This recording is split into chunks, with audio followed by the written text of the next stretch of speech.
What's going on? So this video gonna be about Jermaine Dupri talking about Xscape, the group he had, and says it was a tough for the group considered not being cute. After what Biggie said about how he'd rather get with RuPaul than them, and you know Biggie and you understand what Biggie and Diddy. Some people look at them lyrics suspect. Was Xscape really that ugly? That's a matter of the eyes of the beholder. You know, T.I. and Tiny from Xscape was with T.I., so you can make it the eyes of the jury.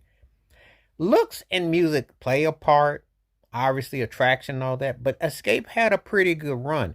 It wasn't about their looks why they were just so mediocre. It was they were a mediocre group. They could sing all right. I did like Just Kicking It, but I wasn't like a big Xscape fan. They weren't as good as In Vogue. They weren't as good as SWV.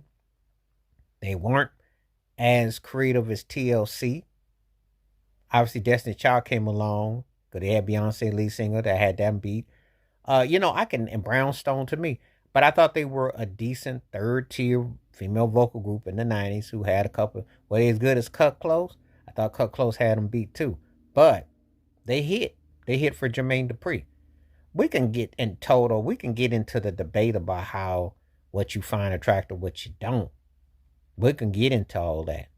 But the reality is that it's always about your music. See, because if it looks was the whole nine, how come In Vogue didn't sell records like Boys to Men? And they were like the female equivalent to Boys to Men because they were what we call old time, young time. They had an old vibe about them, but they were young. But they had that old spiritual thing, that down home thing, which they were feeling old, but while they were young. Kind of like what Tony Braxton suffered as an artist too. There's some people they just fall into that young old vibe, and they never get to play their youth out. And when they get old, it was like they were old all the time. So the Escape thing with Jermaine Dupri, but they still did well. They had a pretty good career of what they were.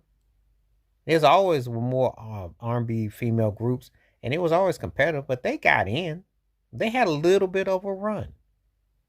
There was not going to be no breakout act. And you know, these groups are all set up to have that one.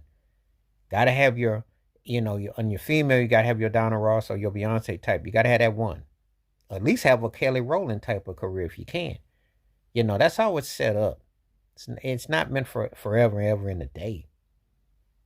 But that's only if, of course, you don't have that breakthrough, kind of like TLC situation, because, they fit good together, but no one was meant to be solo. It's tough to form a solo career, especially when no one don't really stand out. But anyway, he addressed that. But I will say this about Jermaine Dupri.